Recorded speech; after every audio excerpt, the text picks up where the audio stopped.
Mga marites ni Chongde. NCT Tail was summoned by police last June and speculated to have been covered up.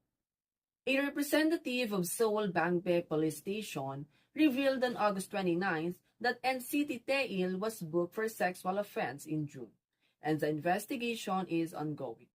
A day earlier, the police denied the online rumors that the NCT member committed a sexual offense against a minor of the same sex.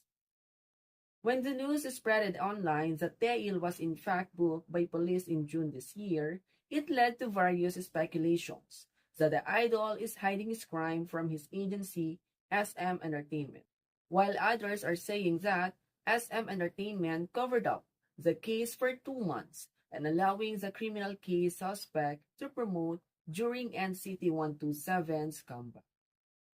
That's it.